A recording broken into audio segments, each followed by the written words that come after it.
So, what are some of the trends that people are coming across so I'm guessing these people are newly diagnosed and looking to see what they can do to help along the way of their treatment journey. And it sounds like there are some trends that come up online or wherever they find these diets. What are some of those trends? Here in the States, there's the Wahls protocol. So that's a modified Paleolithic eating pattern. And I can sort of talk about how I compared that with dietary guidelines in a little bit. But that is a restrictive eating pattern. It does have restrictions on certain foods that are recommended not to consume. So that's very popular here in the States. It originated here, and people are probably quite familiar with that one. It has 3 different levels of restriction as well. In Australia, there's the Overcoming MS diet, and that is a plant-based approach. It has some pescatarian elements as well, and it started there, but it's a bit more global now. So some folks here in the US are following that one as well. There's another one called the Best Bet diet, also. I think that one's from Canada. And what's the other major one that I We've wanted to got Swank mention? diet as well. Swank diet was one of the earliest ones, so it's a low saturated fat approach, and that was one of the earliest eating patterns from the 1950s that was proposed for multiple sclerosis. Interesting. So, what is the premise of the efficacy of these diets? Why? I mean, I'm sure they are slightly different, but what is the idea of what these diets are going to do for people that make people think that they're going to have a positive impact on their MS journey?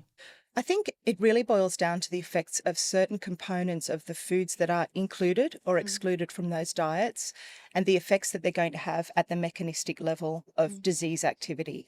So, one of the big ones has been the effects of saturated fat. Thinking about also vitamin D, something that we do get from food as well as exposure from the sun, and thinking about how those nutrients regulate our immune system and therefore the disease processes and severity of disease in MS. I think there has been a bit of a change in how diet and these dietary patterns are viewed in the MS community as well. I think when a lot of these are first promoted or established through groups in MS research, or the lens is to really cure MS. And from an MS community perspective or consumer perspective, they seek to change whatever they can to try and get some kind of control over disease. And we see that a lot with exercise. So anything that is modifiable.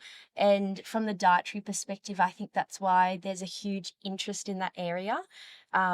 As we're getting more established with evidence and evidence-based practice and best practices for MS care, I think that lens is shifting from more diet will not cure MS to our knowledge at this point in time. And that's not something that we advocate for, but as a form of like I said before, it's a tool in our toolbox to better care for people while living with MS. And I think that's one of the key messages that we really try and showcase through our research is that while we don't have a cure at the moment, people can be living better with MS, and diet is one of those strategies. And that's a completely understandable response as well for somebody who's newly diagnosed to want to do everything that they possibly can, um, including thinking about a potential cure as well through whatever means possible. So we completely understand that process. And that's why, as dietitians, we really try to think about how we can address some of those thought processes that are happening and sort of bring them back to maybe a more realistic approach to diet. I think in follow up to what Karen was saying, there's a whole lot of MS specific diets, but the good thing, or I think the leverage that we can call on, is that we're both clinicians as well.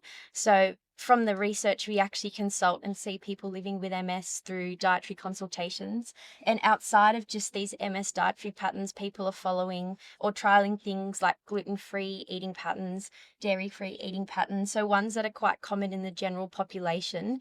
But again, it always comes back to that sense of what could I do to better manage my MS and help my symptoms while not always being evidence-based. And I think that draws back on the role of dietetics in MS, establishing the evidence base and leading people to better eating patterns that may not put them at risk of other complications as a result of that. Exactly right.